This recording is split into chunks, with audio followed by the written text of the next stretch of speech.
Hello, boys and girls. How you doing? It's Mrs. Black. Hey, I have a great book for you today, and I think you're really going to like it. All right? I think you can even sound out the title of the book. All right, are you ready? Let's try it. Ready? Look at that word. Is there any word that you can see inside that word that we already know? I see one. B-O-O-K. You got it, book. So we know this is book. I see a digraph. Do you see the digraph? What does CH say? CH says ch, ch, ch. All right, let's put it together. Ready? Snatch. Ooh, Snatchabook. The Snatchabook. You got it. That's the name of the book, the Snatchabook. Who's stealing all the stories? Now take a look at the illustrations on the cover. What do you think a Snatchabook is? Well, this book was written by a husband and wife. It's written by Helen and Thomas Docherty. And Thomas is an illustrator, but his wife is an English teacher, and she decided that they were going to try to write a book together. And this was the very first book that they ever wrote, and I think you're really going to enjoy it. Because these animals are going to do something that you do every night with your parents. So that's why I think you're going to like it. All right. I am going to zoom in for you on these pictures because the illustrations are beautiful. Thomas did a wonderful job here. All right.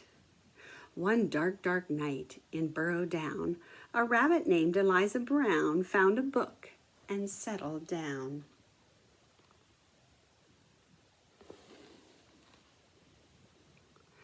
When a Snatchabook flew into town.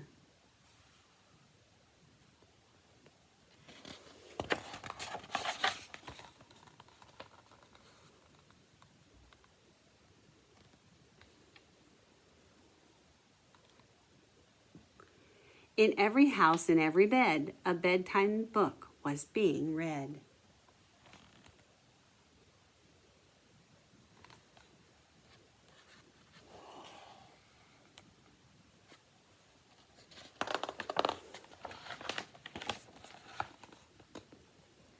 Tales of dragons spitting flames, witches playing spooky games, pirates in the 7 seas, princesses trying to sleep on peas, and every child in every bed listened hard to each word read.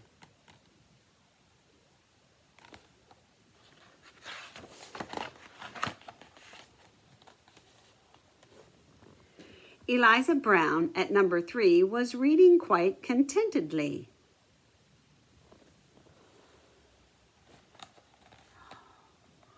Her curtains opened just a chink. She barely had a chance to blink. Her storybook just disappeared. Eliza found that very weird.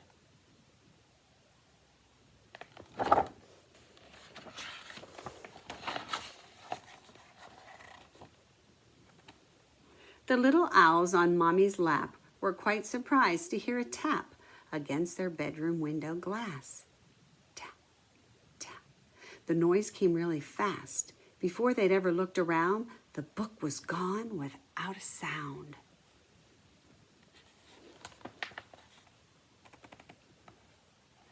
The wind blew wild across the sky.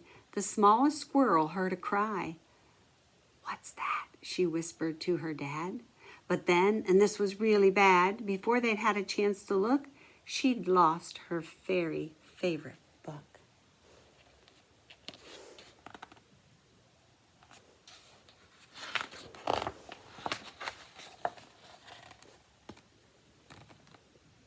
And so it went night after night.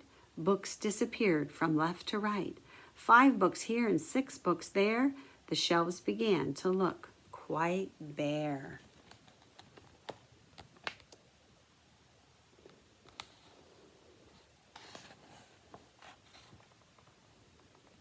In Burrow Down, the rumor spread of book thieves under every bed. Eliza Brown at number 3 was keen to solve this mystery.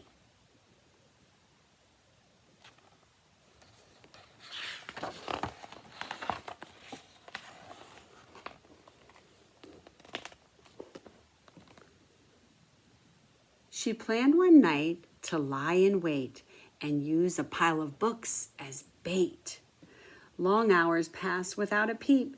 She'd nearly fallen fast asleep, when suddenly Eliza heard a flap of wings. A bat? A bird?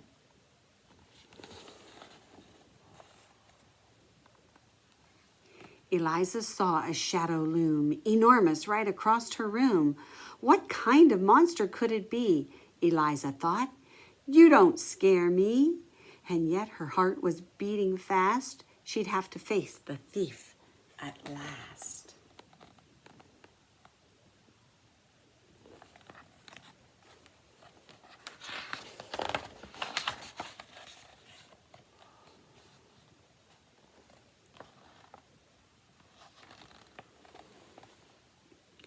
She threw the window open wide and shouted to the thing outside, "Stop stealing all our books right now! Just give them back. I don't care how."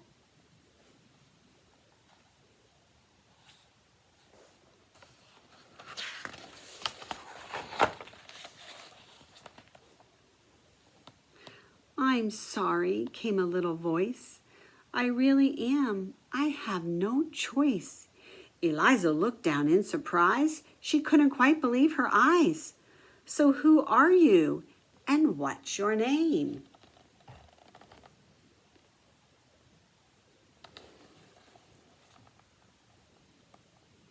The creature hung its head in shame. He mumbled with a mournful look, "I'm just a little Snatchabook."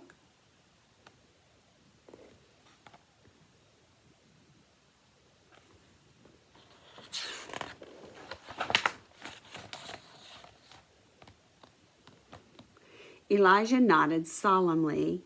She sat the creature on her knee. "You can't just come and help yourself to every book on every shelf."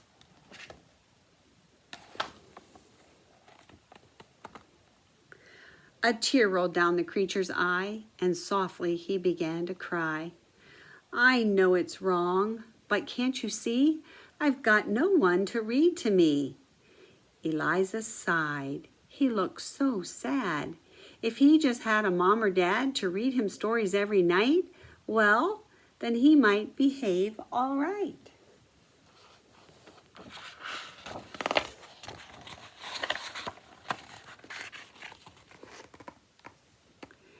That very night, they hatched a plan. Does anybody want to guess what they're going to do?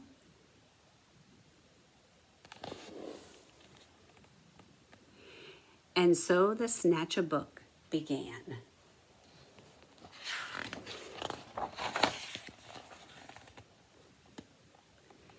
To give back all the books he'd picked, Eliza Brown was very strict.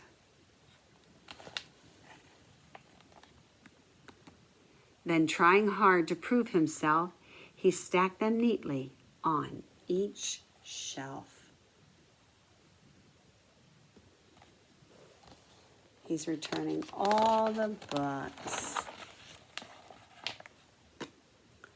And when he made his full amends, Eliza called on all her friends and told them how he'd worked all night to turn a wrong into a right.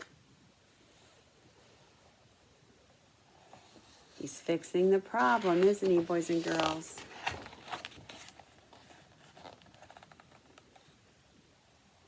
And now each night in Burrow Down, as darkness falls upon the town, in every house, in every bed, a bedtime book is being read.